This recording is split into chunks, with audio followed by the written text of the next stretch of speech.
Hola chicos, chicas y chiques, soy Yol, correferente autonómico de Feminismos y Diversidad, y vengo a explicaros qué es el colectivo LGTBI. Comenzaremos por analizar las letras del colectivo LGTBI. L, lesbianas; G, gays; T, personas trans; B, personas bisexuales; I, personas intersexuales; y Q, personas queer.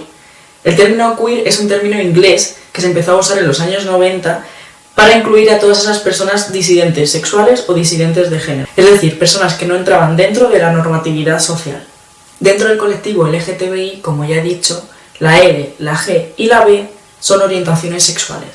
La L, lesbianas, mujeres que se sienten atraídas por mujeres; la G, gays, hombres que se sienten atraídos por hombres; la B, personas bisexuales, es decir, personas de cualquier género que se sienten atraídas por cualquier otro género, ya sea hombre, mujer o género no binario. Dentro de las orientaciones sexuales también podemos meter la asexualidad, que es la no atracción sexual a otras personas. Eso no quita que sí puedan tener atracción romántica, simplemente no sienten atracción sexual hacia otras personas. De todas formas, esto es un espectro y cada persona asexual es un mundo distinto.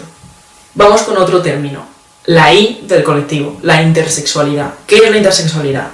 Una persona intersexual es aquella que nace con caracteres sexuales asociados a ambos géneros. Por ejemplo, si a mí se me asigna mujer al nacer y yo tengo un exceso de testosterona en mi cuerpo, probablemente tenga unos rasgos más masculinizados. Por lo tanto, esto se ha producido por un exceso o un defecto de testosterona, según que se nos asignó al nacer. Porque ya sabemos que cuando se nos asigna hombre, tenemos más testosterona en el cuerpo que cuando se nos asigna mujer. Por lo tanto, si se nos ha asignado mujer y tenemos más testosterona de lo normal, podremos ser intersexuales. Todo esto no es una enfermedad, simplemente es una muestra más de la diversidad de cuerpos y de géneros. Un error común que solemos cometer es confundir la intersexualidad con el hermafroditismo. La intersexualidad no nos permite reproducirnos con nosotros mismos. Los animales o las plantas que son hermafroditas sí, porque suelen tener ambos genitales desarrollados. Y así, como dato curioso, 1 de cada 150 personas nace intersexual. Probablemente no lo sepas, porque a lo mejor nunca te han hecho una analítica de hormonas o simplemente no es algo que haya llamado tu atención. Al igual que hay 1 de cada 150, suelen decir que hay el mismo número de personas pelirrojas que de personas intersexuales, para que veáis el nivel. Y ahora nos adentramos dentro del mundo del género. ¿Qué es el género? El género simplemente es una construcción social y cultural, es decir, depende en qué contexto social y en qué cultura estemos, será distinto. Por ejemplo, no es lo mismo ser mujer en España que ser mujer en la India. Esta construcción nos separa en hombres y en mujeres, es decir, en un sistema binario, donde solo da cabida estos dos géneros. Y se nos separa en base a los genitales, es decir, cuando un bebé nace, si tiene pene, se le asigna hombre; si nace con vagina, se le asigna mujer. Y aquí entra la identidad de género y las personas trans. Ahora vamos a hablar de la identidad de género. ¿Qué es la identidad de género? La identidad de género es cómo nos sentimos, qué somos. Dentro de la identidad de género podemos ser cisgénero o transgénero. Ser cis significa que nuestro género coincide con el género que se nos asignó al nacer. Ya he dicho antes que cuando los bebés nacen, si tienen pene o si tienen vagina, se les asigna hombre o mujer. Si a mí me asignaron mujer al nacer y yo me identifico como mujer, soy cisgénero o cis.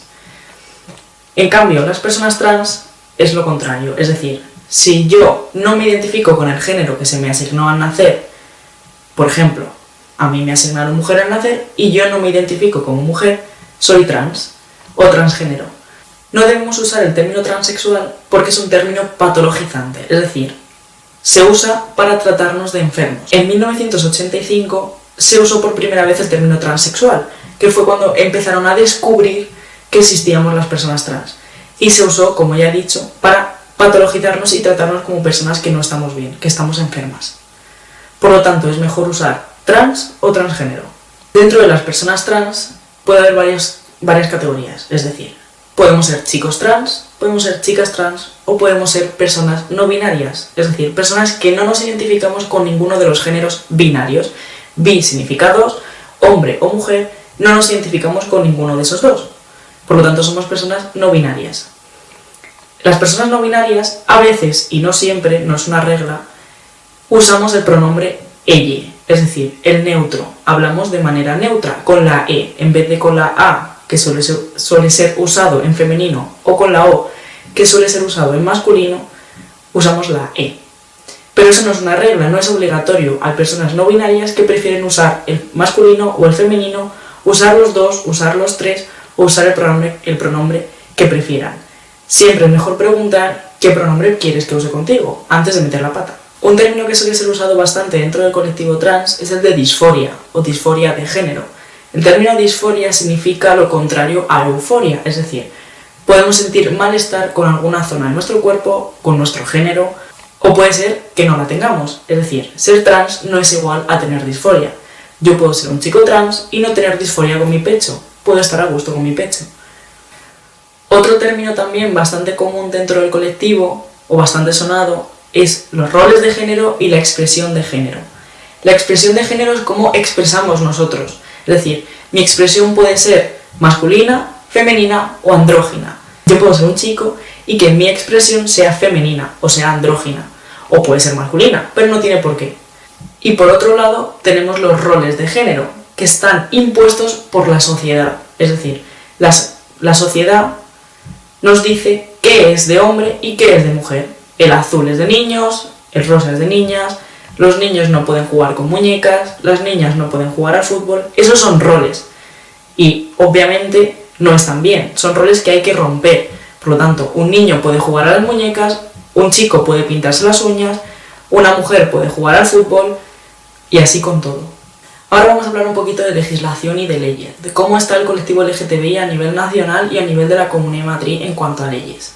A nivel nacional hay dos leyes muy importantes. La ley del 2005, donde se les permite a las personas homosexuales casarse, y la ley 3/2007, que es la ley de identidad de género, ahí donde estamos metidas las personas trans. ¿Qué pasa? Que esta ley es de 2007, por lo tanto está un poquito anticuada. Por ejemplo, se nos obliga a estar 2 años en hormonas para poder cambiarnos el nombre y el sexo en el DNI. Es decir, las personas que no quieren hormonarse tienen la obligación de hacerlo si quieren cambiarse el nombre y el sexo. Las personas menores de edad o que no tienen la nacionalidad española no están directamente incluidas en esta ley, por lo tanto no pueden cambiarse el nombre y el sexo por muchas hormonas que tengan. Por suerte, en octubre de 2018 hubo un pequeño cambio en esta ley. Se consiguió que las personas trans pudiéramos cambiarnos el nombre, solamente el nombre, en el DNI sin tener este proceso de 2 años de hormonas.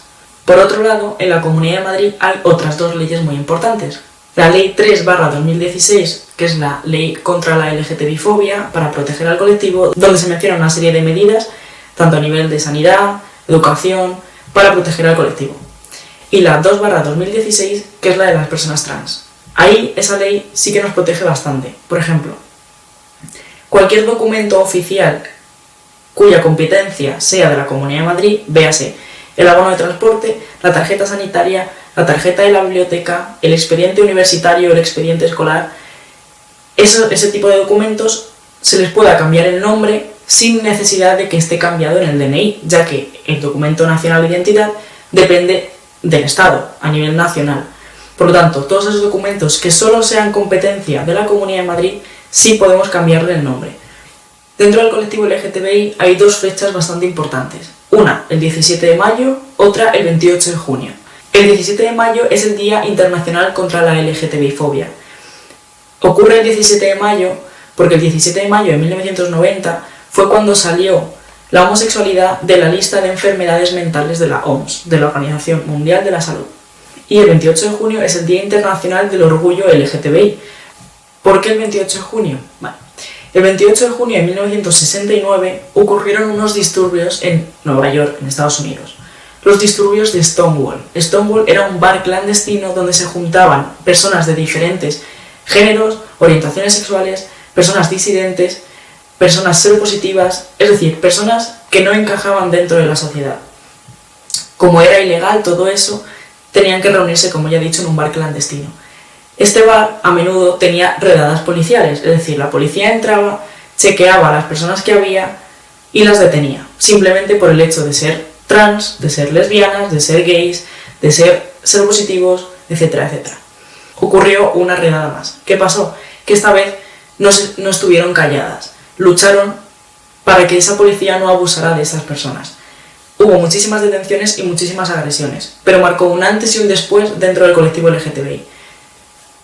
Desde ese año, todos los años se fueron haciendo manifestaciones conmemorando los disturbios de Stonewall, por lo tanto, quedó como el Día Internacional del Orgullo LGTBI. Para daros un pequeño dato a nivel nacional del orgullo LGTBI, no fue hasta 1977 que ocurrió la primera manifestación LGTBI en España, que ocurrió en Barcelona, ya que hasta esa fecha más o menos seguía vigente la ley de vagos y maleantes o la ley de peligrosidad social.